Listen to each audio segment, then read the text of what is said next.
Masjid Imam Muhyiddin yang terletak di Desa Pejo, Kecamatan Pagel, Tulungagung, merupakan salah satu tempat menarik yang menyimpan sejarah penyebaran Islam di kota Tulungagung. Walaupun bukan tergolong sebuah masjid kuno, namun masjid ini dibangun sebagai penghormatan atas jasa dari ulama yang pernah berdakwah di tempat ini, dan di samping itu sebagai tempat peristirahatan bagi masyarakat yang berziarah di makam waliullah yang berada tepat di belakang masjid ini. Dan sesuai dengan nama masjid ini, beliau pun dikenal dengan nama Syekh Imam Muhyiddin. Lantas siapakah sebenarnya beliau? Syekh Imam Muhyiddin atau Mbah Kauman merupakan putra dari Raden Qasim Sunan Derajat, putra bungsu dari Raden Rahmat Sunan Ampel.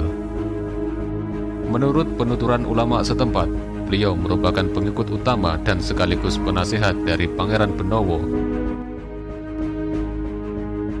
Suatu hari terjadilah sebuah kerusuhan di Kerajaan Pajang akibat rebutan kekuasaan. Akhirnya Pangeran Benowo beserta pengikut setianya, termasuk Syekh Muhyiddin, terpaksa meninggalkan kerajaan. Hingga akhirnya langkahnya pun menghantarkan beliau ke daerah Mrowo atau Tulungagung.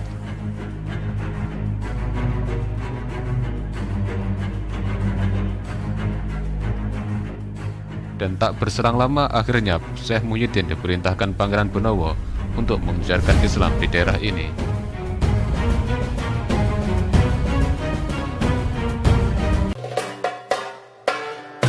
Warga pun meyakini bila beliau merupakan salah satu tokoh yang babat hutan dan mensiarkan Islam di daerah ini, yang akhirnya daerah ini pun diberi nama Kauman yang berarti kaum orang beriman.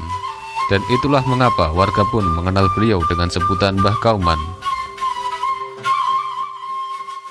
Mbah Imam Muhyiddin niku istilahnya kang babat Islam wonten mriki ngoten nggih. Dados rumiyin nggih nglempakaken lari-lari dididik bela negara. Kalih masalah niku agama ngoten mulane akhir niku disebut kauman tegese kaum beriman wilayah niku.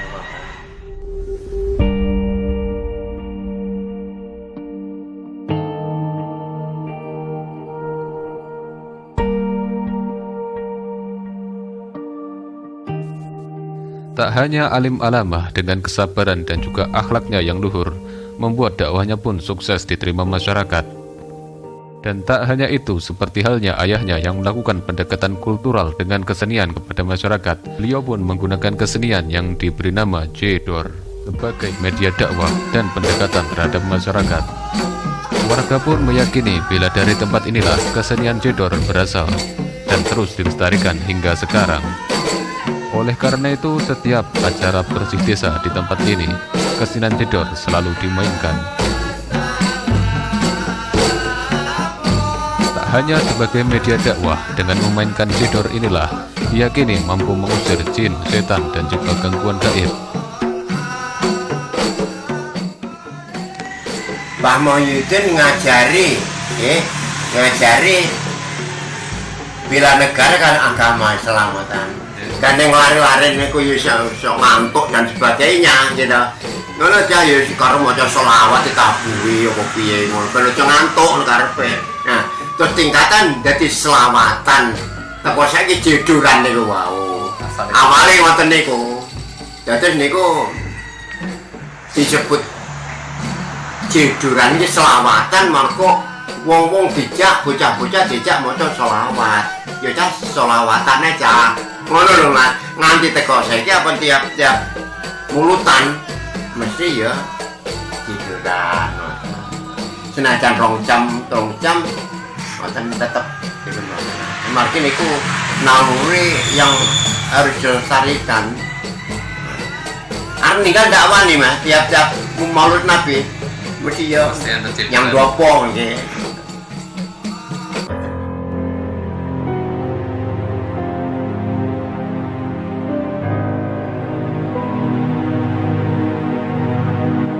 Kisah yang cukup menarik dari tempat ini, dahulu kala terdapat sebuah pohon beringin besar di dekat makam ini.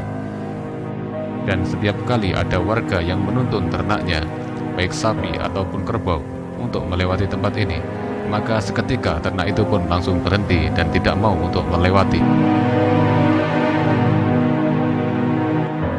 Selain itu, pohon beringin itu pun anehnya tidak dapat ditebang. Namun setelah warga bermusyawarah dengan juru kunci makam ini, akhirnya pohon itu dapat ditebang dengan syarat harus didirikan sebuah masjid yang kini berdiri kokoh hingga sekarang.